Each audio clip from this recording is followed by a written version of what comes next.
गप्पू एक खुश मिजाज लड़का था जो एक छोटे से गांव में रहता था। वो हमेशा एक हीरो बनने का सपना देखता था। वो घंटों कॉमिक बुक्स पढ़ता रहता था जिसमें सुपर हीरोज दुनिया को बचाते थे।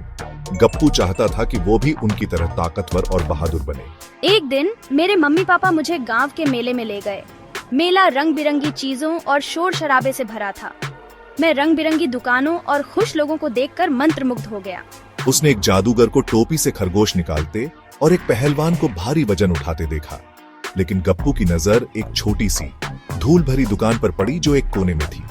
दुकान पर एक बोर्ड लगा था जिस पर लिखा था अजीबोगरीब चीजें। उत्सुकता से मैं अपने मम्मी पापा को दुकान की तरफ खींच ले गया। मुझे यकीन था कि मुझे अंदर कुछ असाधारण मिलेगा।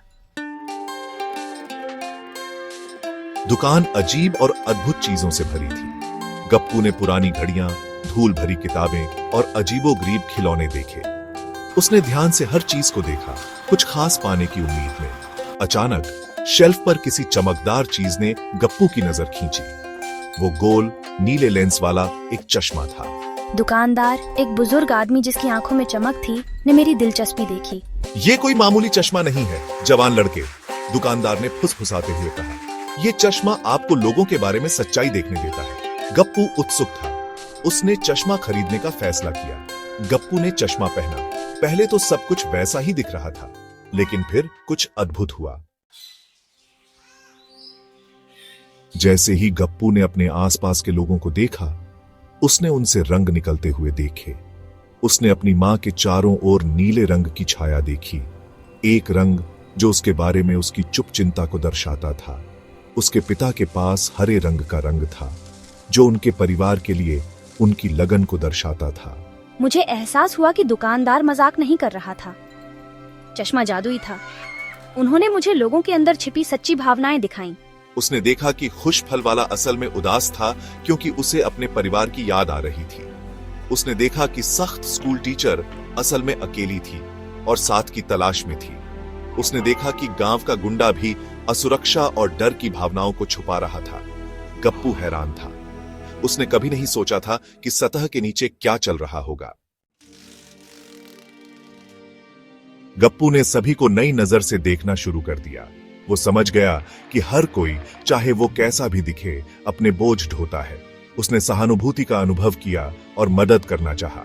मैं छोटी शुरुआत कर सकता हूँ। हो सकता है, बस हो सकता है, मैं कुछ बदलाव ला सकूं। उसने फल वाले को अपना बैग पैक करने में मदद की, उसे मजेदार कहानियां सुनाकर हंसाया। वो स्कूल के बाद अकेली स्कूल टीचर के साथ बैठा, उसकी कहानियां सुनी। आपकी कहानियां कमाल की हैं टीचर, मुझे उन्हें सुनना बहुत अच्छा लगता है। उसने गांव के गुंडे से भी दोस्ती कर ली। सख्त बाहरी रूप के नीचे एक दयालु दिल की खोज की। तुम्हें पता है बंटी, तुम इतने बुरे नहीं हो। गप्पू के कार्यों से गांव में बदलाव आया। लोग एक दूसरे के साथ खुलकर बात करने लगे, अपनी चिंताओं और खुशियों को साझा करने लगे। गांव ज्यादा जुड़ा हुआ महसूस हुआ, एक परिवार जैसा। गप्पू ने महसूस किया कि उसे फर्क डालने के लिए अपनी कॉमिक बुक्स के सुपर हीरो बनने की जरूरत नहीं है। उसे महाशक्तियों की जरूरत नहीं थी। उसे बस दयालु, समझदार और एक अच्छा दोस्त बनने की जरूरत थी। असली हीरोइज्म शारीरिक ताकत या खलनायकों से लड़ने के बारे में नहीं है।